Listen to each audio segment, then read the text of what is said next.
Hello, this is Revered Audio, and now I am sharing my experience and my thoughts on DSP room correction.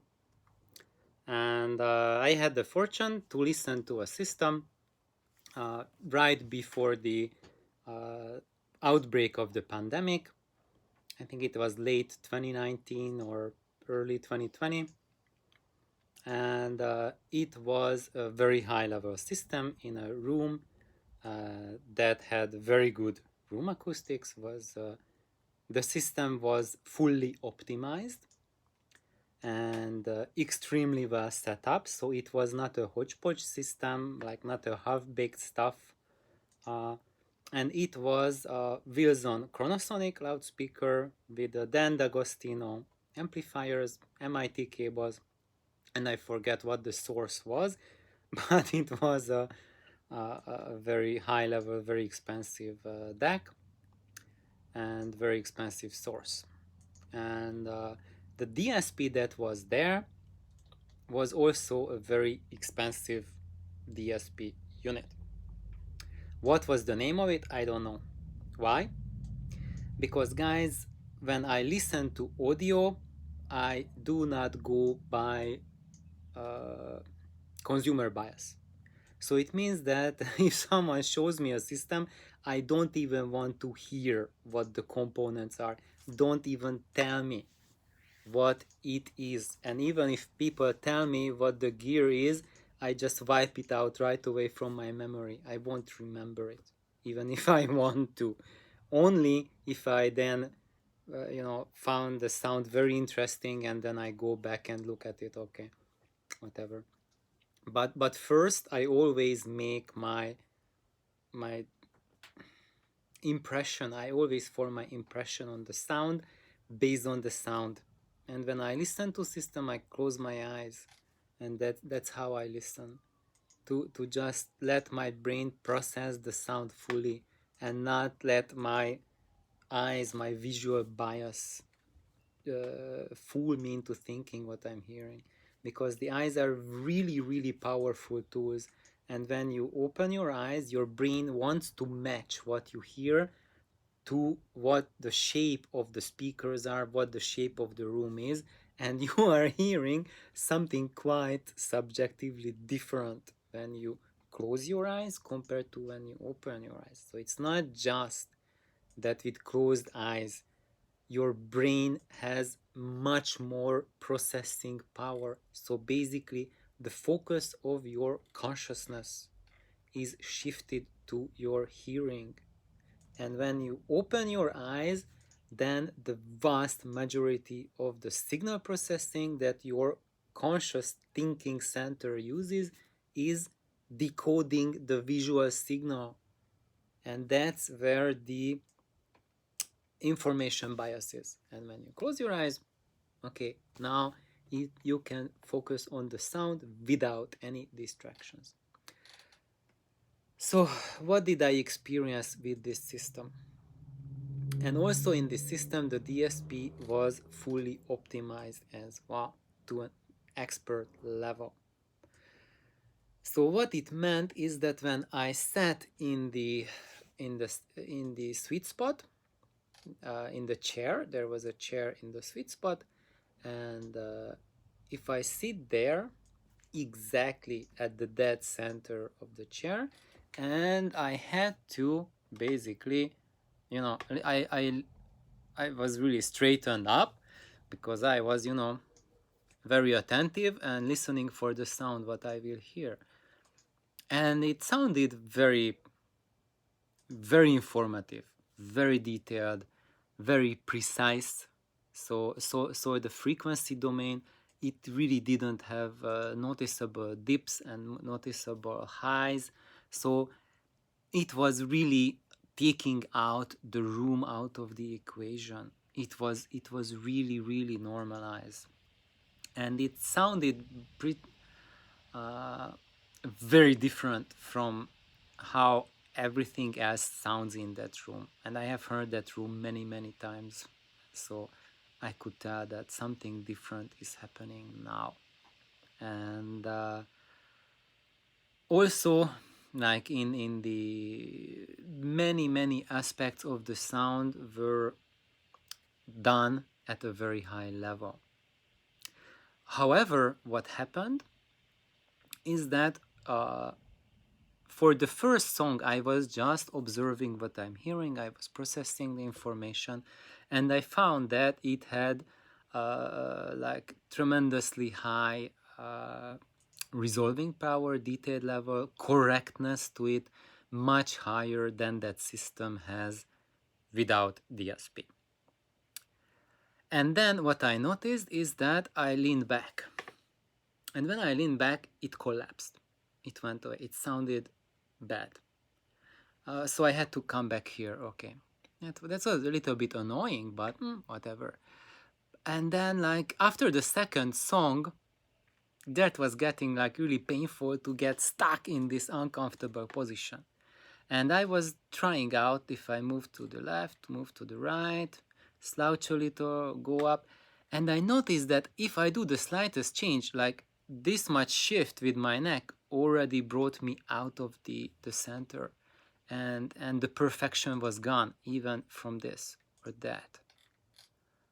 And I tried out. So eventually, by the end of the third song, my neck was hurting so much from being stuck in the same position that I had to get out of the couch. And also, what I have noticed by the end of the third song is I had extreme listening fatigue that was way beyond no DSP. And I walked around in the room, and I noticed that at other parts of the room, the further I went away from the sweet spot, the music totally collapsed. And the dips and in the frequency, the valleys and the peaks became much worse than without DSP, and it became a tragic, unlistenable experience. So basically, what DSP has brought to the system was a lot of bonus at one position only in space. And it was not just like the regular sweet spot for stereo gear when you are free to move around, free to, just stretch your back, stretch your legs, or just turn around with your neck and your head, whatever, so you can lay comfy in a system, but you had to just get like almost like put your neck in a cast, and then that's your comfort zone. And if you left that, then it was kaboom, done. And then what we did as an experiment, we switched off the DSP room correction, and the extreme fatigue went away right away, and also the entire room, now you could listen to the music, and it sounded like I am listening to music that I'm accepting, or my ears recognize as a high level of music reproduction.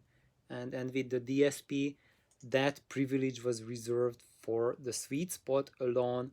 And for me, that thing that you are just uncomfortably banished to a single position, to a single, non-moving, rigid thing. That was something for me that it was an interesting experience to experience the effects. But for home listening, I listen to music for extended periods.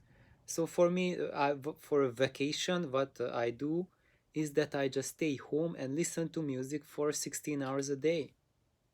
And with that scenario, basically I'm limited to 5 minutes of listening, and beyond that it's getting uncomfortable, and beyond 15 minutes I couldn't do it. So that's why I'm a little bit on the extreme reluctant side to get heavily into DSP, inconvenience, and the extreme listening fatigue that I experienced. And yeah, these two. So I hope this gives a little bit of sense to what I'm talking about. And when I'm thinking about what you can do with room correction, because you cannot correct a room, because a room is not a single entity. Each spot in your room in 3D, so this position versus this position, or here versus here in the back, each of them require different EQ to sound perfect.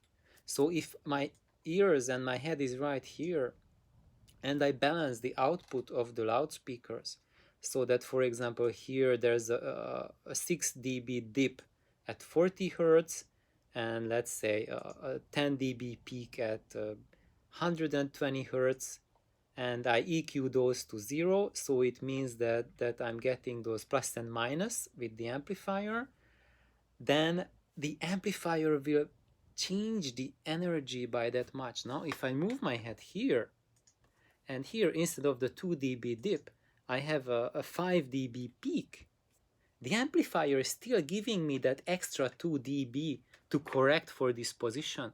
But in this position, this will mean I have a 7 dB peak compared to, and that's taking it out to the more extreme. So we cannot correct an entire room, we can just correct a spot in the room.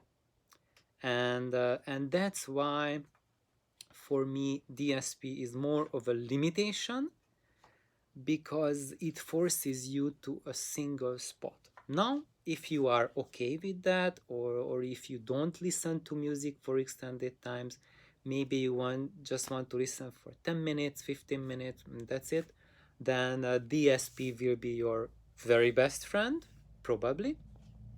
But if you want to relax into music, maybe go into an alpha state and fall asleep listening to music, then DSP will won't work for you.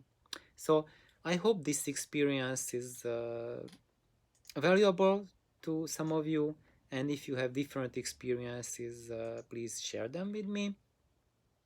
I highly suspect that different Room DSP devices do different things, and as it's true for every single audio gear, just because it has a label stuck to it, it doesn't mean that every device will work exactly the same way at the same level. So most likely, if we compare like a dozen different DSP units in the same system, you will have dozen different experiences.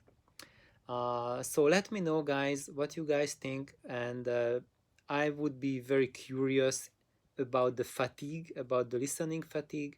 How did you feel about that? I have listened to other units where it was not DSP room correction, but active crossover, where DSP used in